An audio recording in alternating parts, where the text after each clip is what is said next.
성경 말씀 보시겠습니다. 성경 말씀은 빌립보서 2장 5절 말씀 한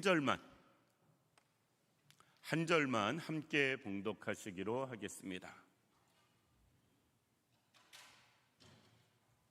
빌립보서 2장 5절 말씀 찾으셨으면 한 절만 함께 봉독하십니다. 너희 안에 이 마음을 품으라. 곧 그리스도 예수의 마음이니. 아멘.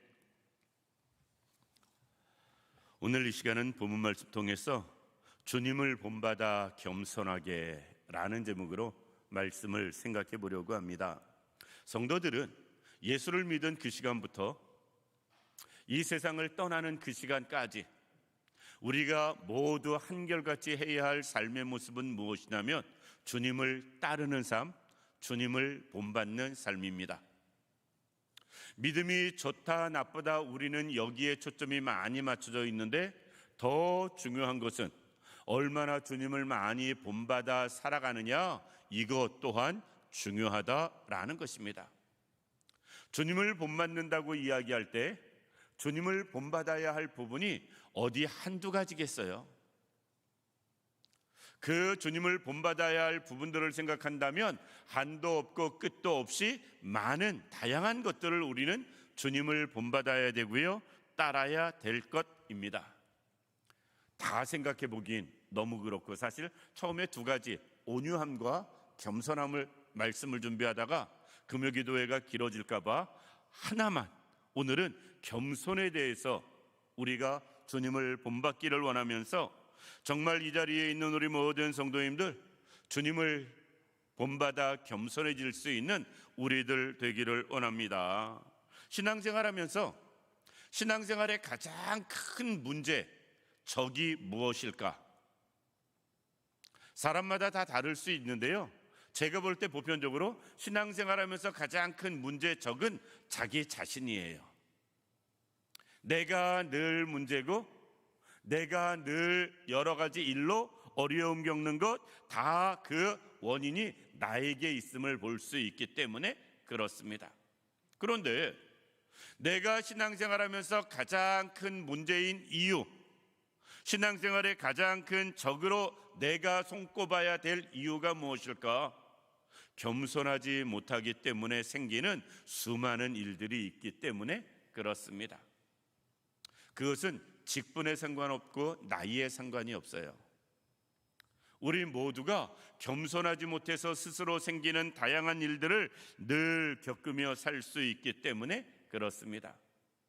그래서 주님을 본받는데 먼저 본받아야 할 것, 주님처럼 겸손하게, 주님처럼 낮아지고 주님의 겸손을 배우며 따르는 그런 사람 되어져야 된다라는 것입니다. 우리는 주님의 마음을 이야기할 때 5절에 주님의 마음을 이야기하면서 6절에 제일 먼저 한 말씀이 무엇이냐?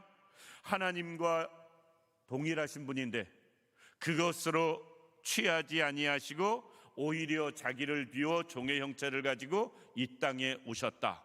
즉 주님은 한없이 낮아지심을 말씀하고 있습니다. 겸손을 이야기하고 있어요.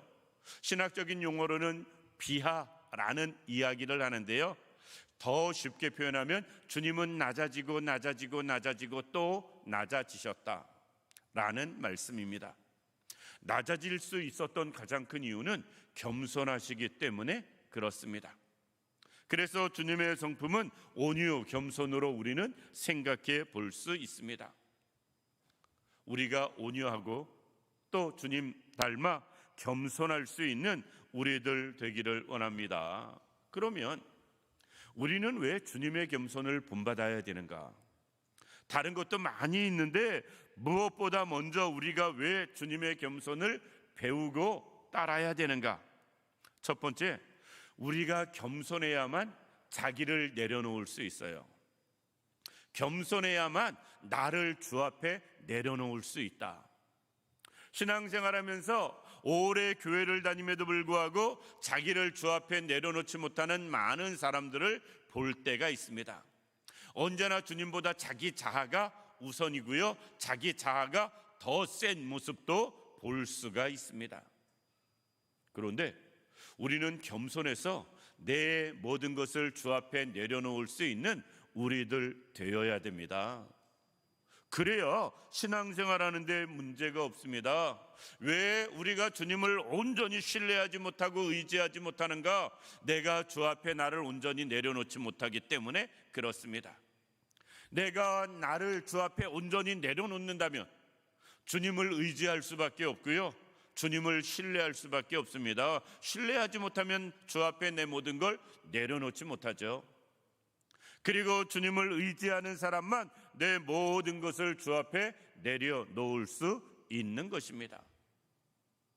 우리가 잘 아는 수가성 여인이 남편 5 이야기함에도 불구하고 그는 짜증을 내거나 자기 치부가 드러난 것 때문에 노여워하거나 또 자기의 아픈 과거를 되새기게 하는 그 상황에서 예수님을 불평하지 않았습니다.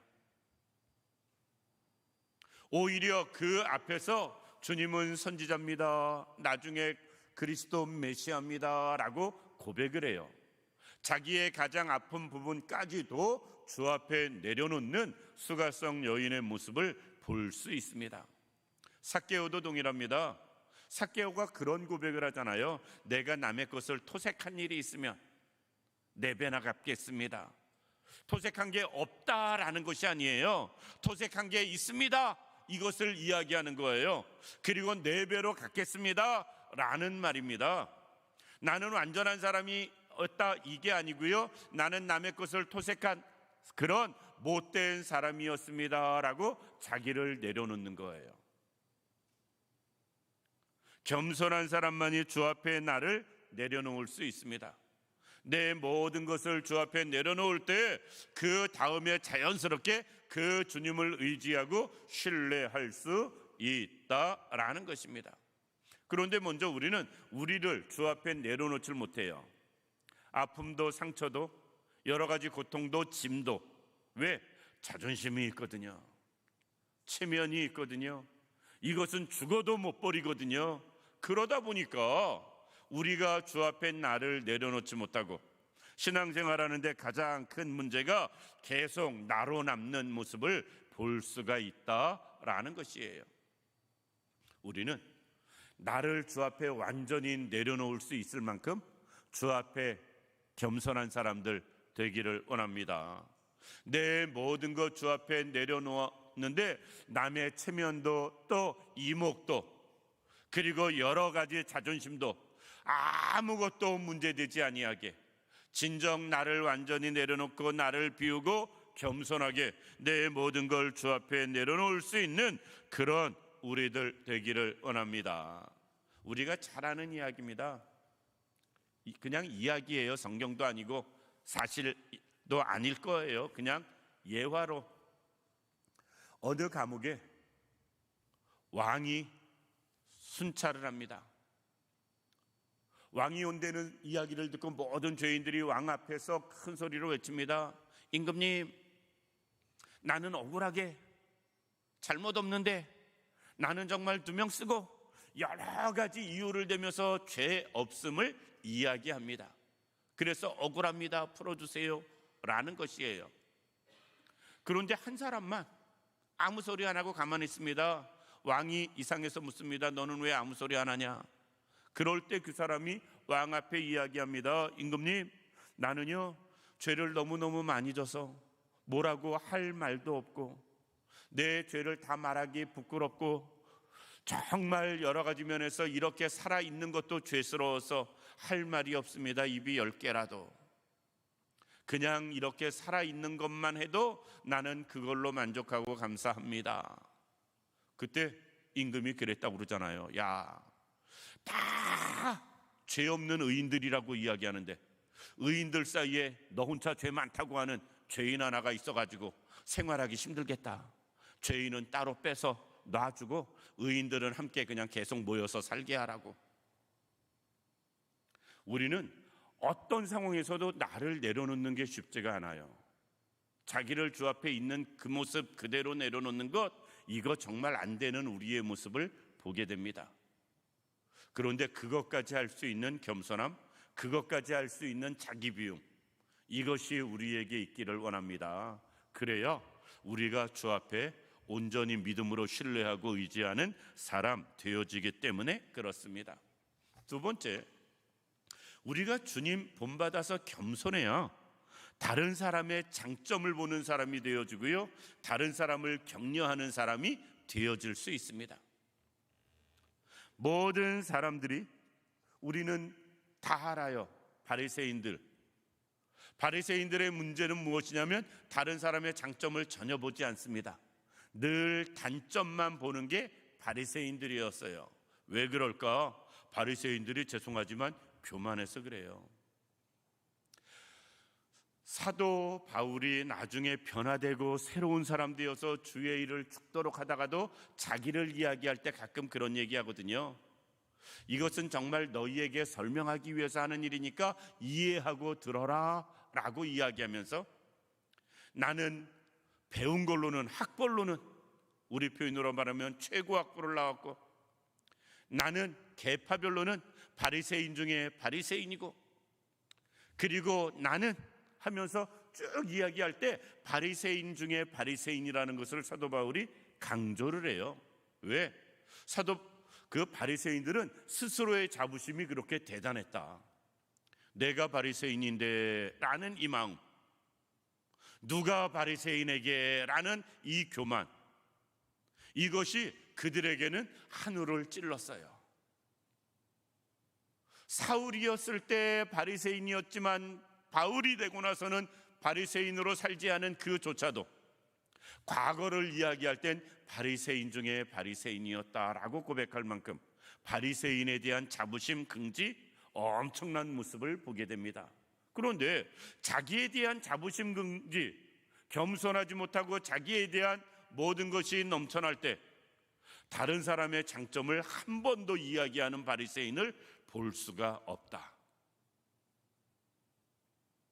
다른 사람에 대해서 좋게 이야기하고 다른 사람에 대해서 칭찬하고 다른 사람에게 대하여 우리가 자랑하고 인정해주는 그런 바리새인을 성경에서 볼 수가 없어요.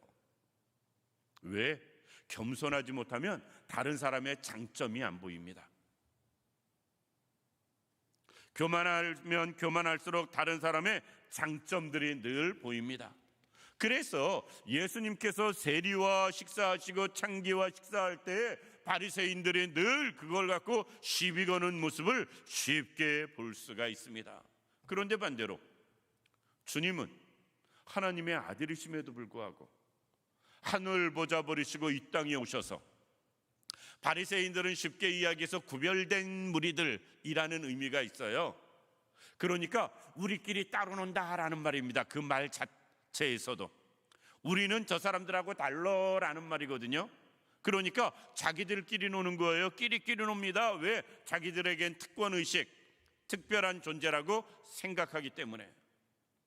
그러니까 남들에 대해서 항상 평가가 박하고 약한 모습을 볼 수가 있어요.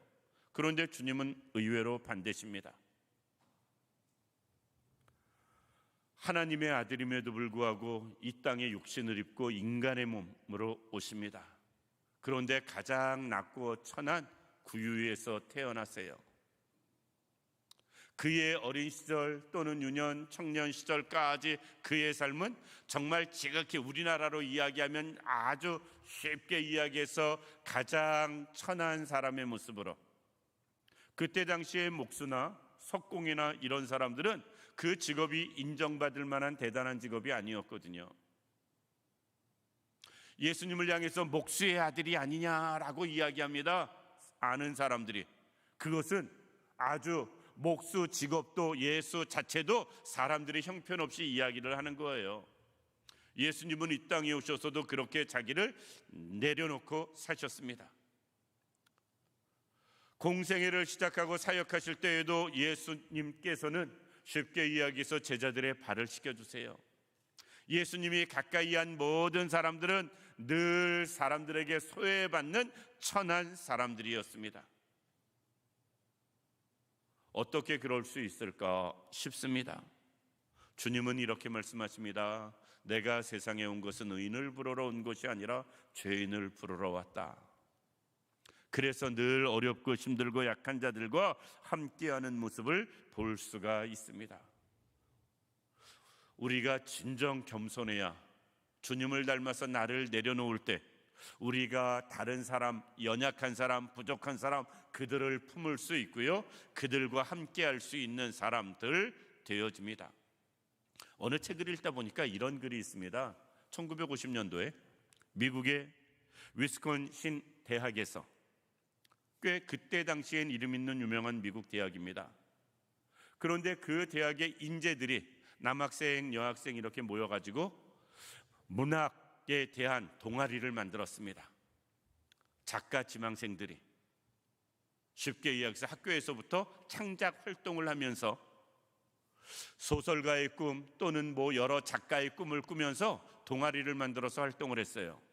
그런데 남학생들이 모인 그 동아리는 어떻게 결정을 하냐면, 우리는 한 사람씩 작품을 읽고 발표할 때 그 사람의 부족함과 그 사람의 잘못과 허물, 그것을 잘 이야기해줘서 그것을 고치게 하자. 똑같은 그 상황에서 여학생들 동아리는 반대로 이야기합니다. 학생들이니까 부족하잖아요. 이제 배우는 학생들이니까 무슨 작품을 써도 온전하지 못할 겁니다. 그래도 우리는 그 사람의 장점, 좋은 점, 그리고 잘한 것을 우리가 찾아서 설명해 주자. 그리고 일정 시간이 흘렀을 때 똑같은 남학생 동아리, 여학생 동아리, 똑같은 학교에 똑같은 그 작가를 꿈꾸던 사람들이 여학생들 출신은 대부분 다 작가로 성공을 했다고 그래요. 그런데 남학생들 중에서는 그때 당시에 작가로 성공한 학생이 없다고 합니다. 왜 그럴까? 저도 그 결과에 대해서는 저도 의문이에요. 그런데 결과는 그렇게 나왔다고 합니다. 칭찬을 똑같이 부족한데, 자기가 잘못한 거 똑같이 아는데, 그럼에도 불구하고 잘한다, 이거 잘했다, 저거 잘했다 이야기 들은 여학생들은 나중에 좋은 작가로 성장했는데, 이것이 문제다, 저것이 틀렸다라고 들은 남학생들은 작가의 꿈을 이룬 사람이 거의 없다. 똑같은 상황에서도 좋은 말을 해야 할 이유가 여기에 있습니다. 우리는 다른 사람의 장점을 볼 수 있어야 되고 그 장점을 말해줄 수 있어야 하는 이유가 여기에 있어요. 그러기 위해선 내가 겸손해야 됩니다. 다른 사람의 장점을 볼 수 있는 것은요, 내가 저 사람보다 못하다라고 생각할 때 그 사람의 장점을 보는 거예요. 다른 사람의 단점을 보는 사람은 내가 그 사람보다 낫다라고 생각할 때 단점을 보는 것입니다. 따라서 다른 사람의 장점을 보는 사람은 겸손해야 가능한 것이고요, 겸손하지 못한 사람은 절대로 다른 사람의 장점을 볼 수 없다라는 것입니다. 우리는 다른 사람의 장점을 볼 수 있는 겸손함이 있길 원합니다. 다른 사람의 장점이 보일 만큼 내가 나를 내릴 때 그 사람 연약해도 부족해도 격려할 게 있고요, 위로할 게 있고요, 힘을 줄 말이 생겨난다라는 것입니다. 우리가 겸손해야 하는 이유가 여기에 있습니다. 마지막으로 우리가 왜 겸손해야 되는가? 우리가 겸손할 때 섬기며 살 수 있기 때문에 그렇습니다. 예수님께서 제자들의 발을 씻겨주세요. 그리고 제자들에게 이야기합니다. 내가 주와 선생된 자로서 너희의 발을 씻겼으니 너희도 남을 섬기는 자가 되라. 주님이 말씀하시거든요. 주님이 먼저 겸손의 본을 보여주시고 제자들에게 겸손하게 살 것을 말씀하세요. 그리고 하나님의 나라는 섬기는 자가 큰 자다. 이 땅에서는 작은 자가 섬기거든요.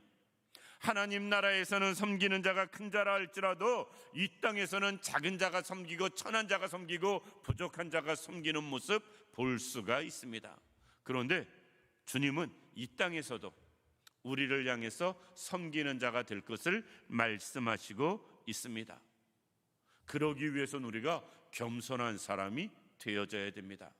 내가 겸손하지 못하면 절대로 남을 섬기는 일은 못한다라는 것입니다. 사도 바울은 주님을 믿고 따른 이후에 그는 철저하게 자기를 내려놓는 모습을 보여줍니다. 그리고 그야말로 사실 성경을 계속 편지로 기록하면서 사도 바울은 로마서부터 쭉 성경을 기록하면서 물론 그들의 잘못이나 부족 이야기할 때도 있지만 그럼에도 불구하고 그 와중에 그들을 격려하고 위로하고 세워주는 모습을 볼 수가 있고요. 그리고 사도 바울은 끝까지 교회와 성도들을 섬기며 살아가는 모습을 보게 됩니다. 사도 바울은 자기가 글로만 너희 안에 이 마음을 품으라 곧 그리스도 예수의 마음이니 성도들에게만 요구한 게 아니고요, 먼저 사도 바울 자신이 그 마음을 소유했기 때문에, 예수님의 마음, 겸손한 마음을 먼저 소유했기 때문에 그는 그런 삶을 살 수 있었다라는 것입니다. 그러면서 사도 바울은 이렇게 이야기합니다. 내가 그리스도를 본받는 것처럼 너희는 나를 본받으라. 바울은 먼저 주님의 겸손, 온유함 이것을 본받았습니다. 그리고 거기에 맞게 살았습니다. 그리고 믿는 우리들도 그렇게 살아가기를 원하고 있습니다. 우리가 그럴 수 있기를 원합니다. 우리가 정말 겸손하여서 예수님 말씀하시는 그대로 정말 주 앞에 나를 내려놓고 그리고 그 주님만 온전히 의지하며 나가는 사람 되어줄 수 있도록, 내가 더 겸손해짐으로 말미암아 다른 사람의 장점이 보이고 다른 사람을 위로하고 격려하고 세워주는 말을 할 수 있는 그런 사람 되어줄 수 있도록, 내가 더 겸손해져서 다른 사람을 지극히 작은 부분에서라도 섬기며 살아갈 수 있도록 우리도 주님처럼 주님의 마음을 본받아 더 겸손하게 살아가고 쓰임받는 우리 모두가 되기를 주님의 이름으로 축원합니다.